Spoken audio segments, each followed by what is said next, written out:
Kada sam ovo napravio, komarci su odmah nestali. Neverovatno.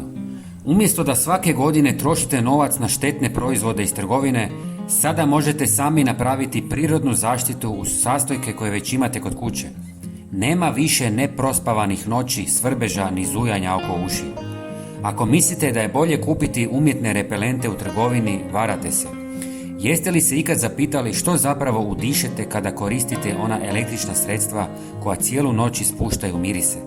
Ili koliko puta namažete kemikalije po koži ne razmišljajući kako to utječe na zdravlje?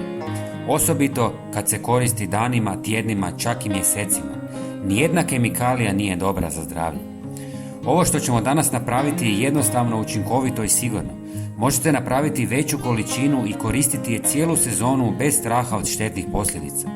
Ako želite saznati koji sastojci tjeraju komarce bez jedne kapi kemije, ostanite do kraja videa jer slijedi recept koji vam može olakšati život. U 300 ml vruće vode dodajte 1 žlicu bosiljka. Sadrži prirodna eterična ulja poput eugenola ili linalola čiji miris odbija komarce.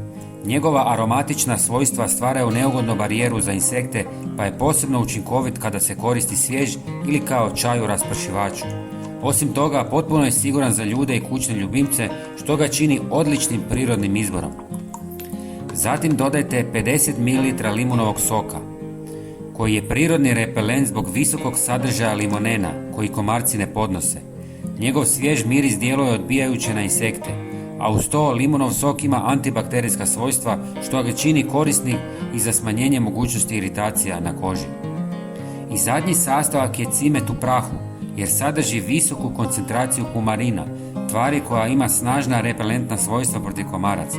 Njegov miris smeta insektima, a istovremeno cimet ima antibakterijska i antifugalna svojstva koja čine kožu manje privlačnom za komarce. Sve dobro promiješajte i ostavite da odstoji u vodi par sati. Zatim procijedite kroz gazu i napunite bočicu s raspršivačem. Špricajte kožu po potrebi. Osim špricanja, možete napuniti i posude ovom tekućinom i postaviti ih u sve prostorije ili dvorište, čime ćete također odbijati komarce. Prijatelji, pogledajte i naš sljedeći video na vašem ekranu. Hvala vam i pozdrav!